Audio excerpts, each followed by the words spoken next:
From time to time, we need to upgrade our shop capabilities. And as we're able to build larger and larger prototypes, we needed a larger spray booth. So we went ahead and built this foam core spray booth with removable front filters that just about anybody can build. This video is sponsored by Jigga. They're a custom parts platform that's changed how I source parts for my projects. More on that in a bit. Jigga. I love saying Jigga. My name is Eric Strebel. I'm an industrial designer. Welcome to my channel about product design and making. The Alfred Backpack Hanger. It's sturdy, reliable, versatile, and holds all your stuff. Available in stainless steel and aluminum. Get yours today. The new Design and Making store now has Lure Lock squeeze bottles, pilot gel pens, rulers, and other supplies for all your model making needs. Plus, our new custom Design and Making Eco Grip blade handles in aluminum, copper, stainless steel, and brass.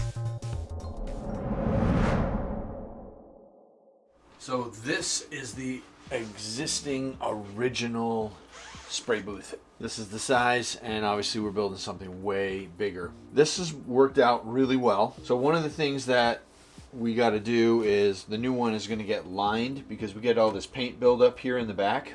This has been a really nice addition here, this bar at the top where we can hang things. We'll probably do something like that.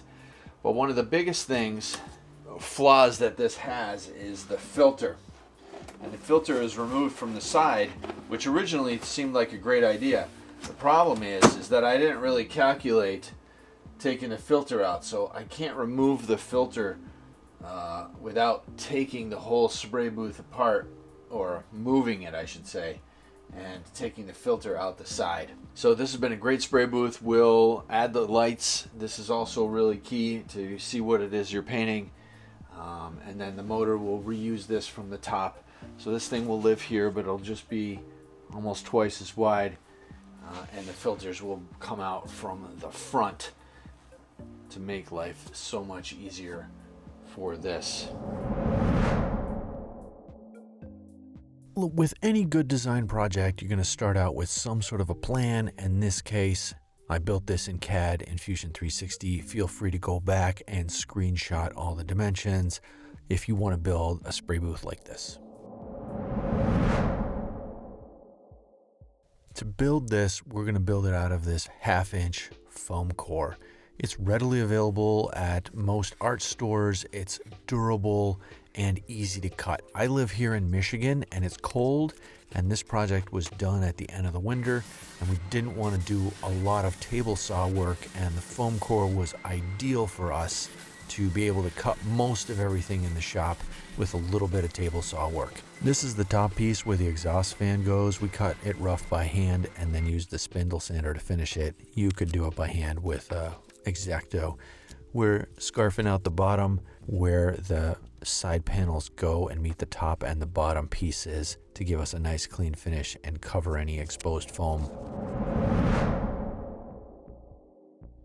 We have to make a 73-degree cut because that's the angle that the filters are at.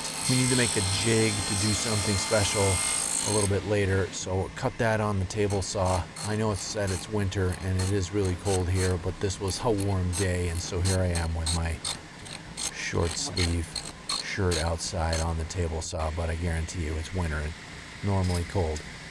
Anyway, we make a lot of these long straight cuts on the table saw at the 73 degrees. It's just way easier to do this on a table saw than it is to do it by hand, but you could do it by hand if you need to. A mat cutter, which is what we're using here, would allow you to get the 73 degrees, which we use for this notch in the bottom where the filters slot into. If you don't have a table saw, a mat cutter would probably work.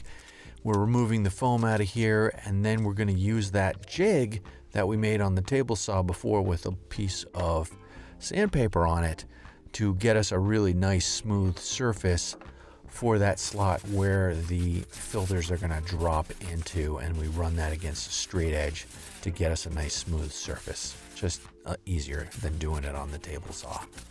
Let's talk about Jigga. If you make things, this is relevant. Sourcing parts can be difficult. Local machine and fab shops are great, but sometimes they hit capacity or they go silent on quotes. Instant quote platforms like Xometry and Protolabs are fast, but you're paying a premium there, and you never talk to the person who's actually making the parts. Jigga's different.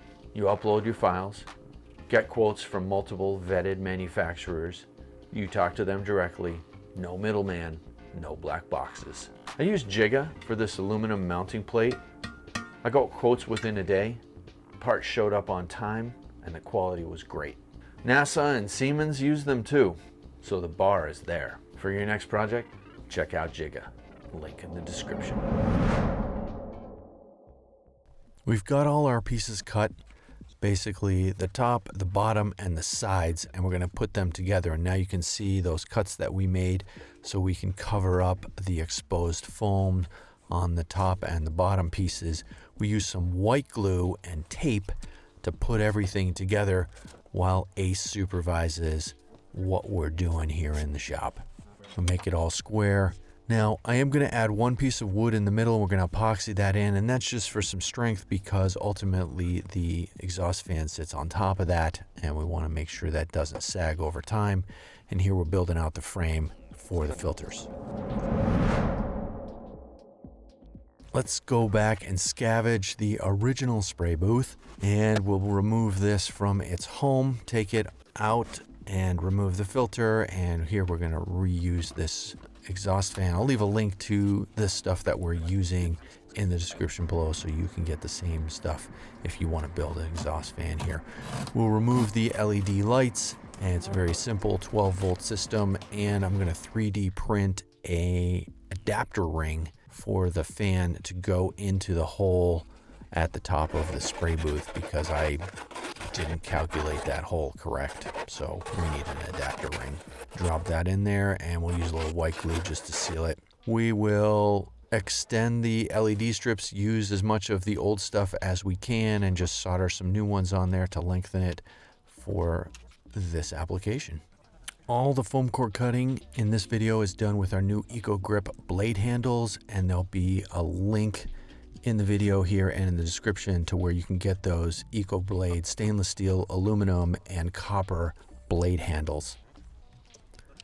All right, let's work on the filter removal system. For this, we're going to use some magnets, and we will embed these magnets on one side of a piece of foam core, and then the other side will have little metal parts. So when the filters drop in, we'll be able to just place another piece of foam core on top of them to encapsulate them and hold them in place magnetically. And this will make it really easy to change the filters in and out. Let's flip the unit upside down, or the right side up, excuse me, and I'll show you how these filters drop in. Really easy here in the front. And then we take that piece of foam core that has the magnets in it, and that holds it in at the top. So it gives you a good idea of how that all works together.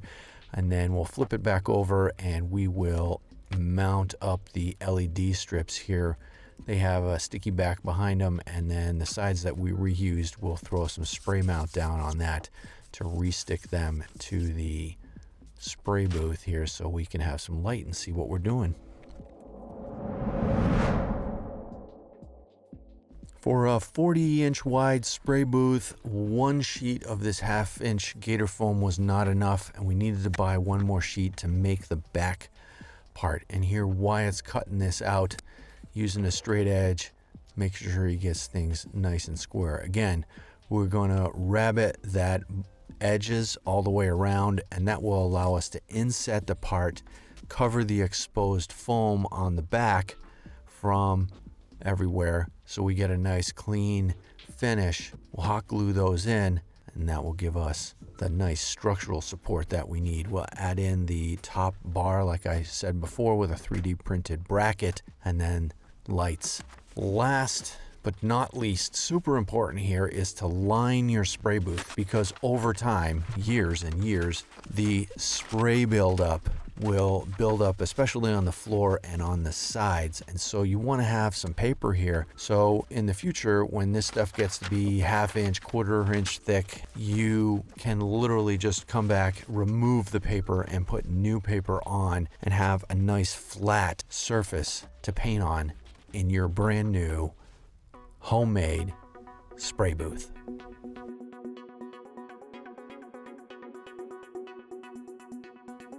Make sure you give the video a thumbs up and don't forget to subscribe if you haven't already done so. Make sure to hit the bell so you get notifications every time I have a new video. Don't forget to follow me on social media at Botzen Design. I'm now on Blue Sky and unfortunately still on Instagram. Rock on. Don't forget to check out the t-shirts and hoodies in the merch shelf below. Click here to check out some of the other design and making videos that I have that you might enjoy.